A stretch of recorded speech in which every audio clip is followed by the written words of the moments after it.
আমেরিকার অবজ্ঞাসুলভ মনোভাবে ভারত আন্তর্জাতিক অঙ্গনে পুরনো বন্ধুদের সঙ্গে সম্পর্ক ঝালিয়ে নিচ্ছে। আন্তর্জাতিক প্রতিরক্ষা কূটনীতির অঙ্গনে সম্প্রতি এক নতুন প্রশ্ন ঘুরপাক খাচ্ছে। ভারত ও ইসরায়েল কি সত্যি সম্মিলিতভাবে সাইবার অস্ত্র নির্মাণে হাত লাগিয়েছে?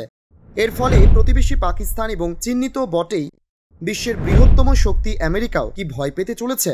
সাইবার শক্তি সমৃদ্ধ হলে বড় কোনো অস্ত্র বানাতে হবে না, এভাবে শত্রুদের ঘায়েল করা সম্ভব। ভারত ইসরায়েল কি সাইবার অস্ত্র বানাচ্ছে? এই সহযোগিতা কতটা কার্যকর? ভারত কি শিখবে ইসরায়েল থেকে?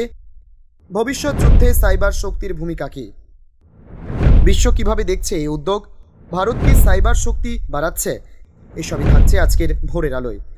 সাইবার অস্ত্র নির্মাণের প্রশ্নের পেছনে রয়েছে নানান ইঙ্গিত, রাজনৈতিক অঙ্ক এবং প্রযুক্তিগত সহযোগিতার প্রমাণ। গত এক দশকে ভারত ও ইসরায়েলের সম্পর্ক যে নতুন উচ্চতায় পৌঁছেছে তার গোপন কিছু নয়। প্রতিরক্ষা সরঞ্জাম আমদানি থেকে শুরু করে গোয়েন্দা তথ্য ভাগাভাগি এবং প্রযুক্তিগত সহায়তা, দুই দেশের বন্ধন আজ অনেক দৃঢ়। এর ফলে স্বাভাবিকভাবেই উঠে আসছে সাইবার অস্ত্র নির্মাণে যৌথ সহযোগিতার সম্ভাবনা। আজকের যুগে যুদ্ধ আর শুধু সীমান্তের মাটিতে সীমাবদ্ধ নয়, সাইবার জগৎ এখন সমান গুরুত্বপূর্ণ যুদ্ধক্ষেত্র। প্রতিদ্বন্দ্বী দেশের সেনা ব্যবস্থা, বিদ্যুৎ সরবরাহ, যোগাযোগ নেটওয়ার্ক, এমনকি অর্থনীতিও সাইবার আক্রমণের শিকার হতে পারে। এ কারণেই বিশ্ব শক্তিগুলি একে একে সাইবার অস্ত্র উন্নয়নে ঝুঁকছে। ইসরায়েল দীর্ঘদিন ধরেই সাইবার নিরাপত্তা ও আক্রমণাত্মক প্রযুক্তির জন্য বিশ্বখ্যাত।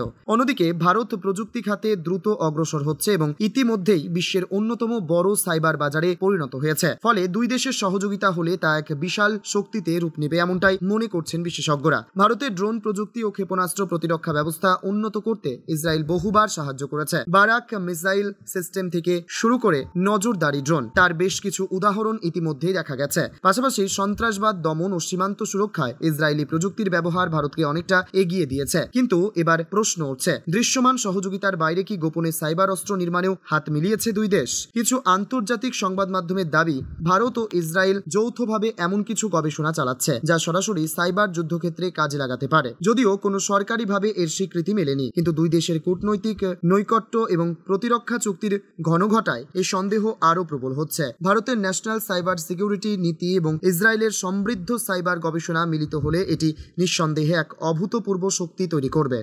তবে সব মহল যে এই সম্ভাবনাকে ইতিবাচকভাবে দেখছে তা নয়। সমালোচকদের মতে সাইবার অস্ত্রের মতো সংবেদনশীল ক্ষেত্রে ভারতকে খুব সতর্ক পদক্ষেপ নিতে হবে, কারণ একবার আন্তর্জাতিক অঙ্গনে যদি প্রমাণিত হয় যে ভারত সাইবার অস্ত্র উন্নয়নে যুক্ত, তবে বৈশ্বিক কূটনৈতিক চাপ এবং সমালোচনা কঠিন হবে। বিশেষ করে পশ্চিম এশিয়ার রাজনৈতিক অস্থিরতা এবং মধ্যপ্রাচ্যে ইসরায়েলের ভূমিকা ভারতের জন্য এক দ্বিধাজনক পরিস্থিতি তৈরি করতে পারে। অন্যদিকে সমর্থক মহলের যুক্তি হলো, ভবিষ্যতের যুদ্ধক্ষেত্রে টিকে থাকতে গেলে সাইবার শক্তি অপরিহার্য। ভারত যদি ইসরায়েলের মতো প্রযুক্তি অগ্রসর দেশের সঙ্গে একত্রে কাজ করে তবে নিজেদের নিরাপত্তা বলয় আরো মজবুত করতে পারবে। পাশাপাশি অভ্যন্তরীণ অবকাঠামো সুরক্ষিত রাখতে এবং বৈশ্বিক সাইবার আক্রমণ ঠেকাতে এই সহযোগিতা কাজে আসবে। সবশেষে প্রশ্ন থেকেই যাচ্ছে, ভারত ও ইসরায়েল কি সত্যি সম্মিলিতভাবে সাইবার অস্ত্র নির্মাণে হাত লাগিয়েছে, নাকি এটি কেবল আন্তর্জাতিক রাজনীতির নতুন এক গুঞ্জন? সময় একমাত্র প্রমাণ করতে পারবে এই আলোচনার ভিত কতটা বাস্তব আর কতটা নিছক কূটনৈতিক কৌশল। Times 14 bureau, New Delhi.